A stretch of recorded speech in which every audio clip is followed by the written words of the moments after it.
Um, Many years ago, I was working about 50 or 60 miles away from Edinburgh in the Paisley area, inside a telephone exchange, working beside one of my workmates. And I can't explain how this happened, but I just turned around to this mate of mine and said, "My dad's just died." And he asked me, how did someone tell you? Or did you get a phone call? And I hadn't got a phone call, and I don't know what brought this into my mind. It just was there. My dad has died.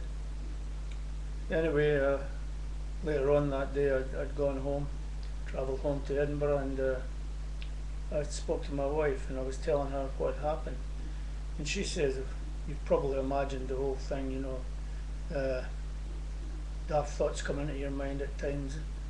And I thought maybe I had imagined it, but later on that night I got a phone call, and it was from the police, and it was to tell me that my dad had been found dead in these lodgings he was in, and he had been dead for a number of hours.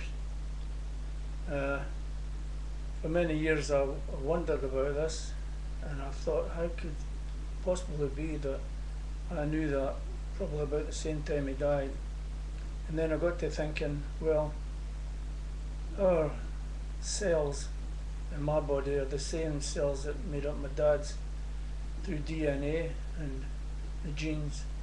And I thought maybe at times like this you do communicate.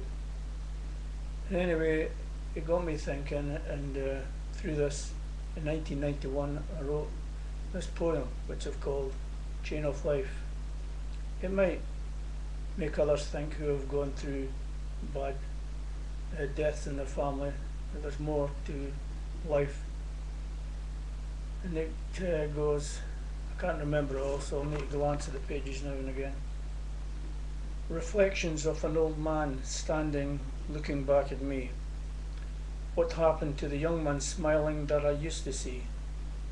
When did he go?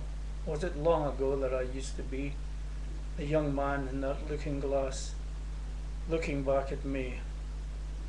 Now when I see my grandchild standing, smiling up at me, I understand, I've realized what is eternity, that when I leave this world forever, through his eyes I'll see reflections of a young child standing, smiling back at me. Our blood, our cells, our flesh is as my father's before me, and his ancestors back in time, when our lives began, you see. In time to come, forevermore, whoever they may be, the young child in that looking glass will be looking back at me. This chain of life, in which I am one link like any other, not made of steel, but forged instead of DNA, together, here or gone, or to be born, tall, short, or plain, or clever, each one unique, but is a part in our chain of life forever. I hope that you can take some meaning out of this, and death is not the end, I'm sure of that.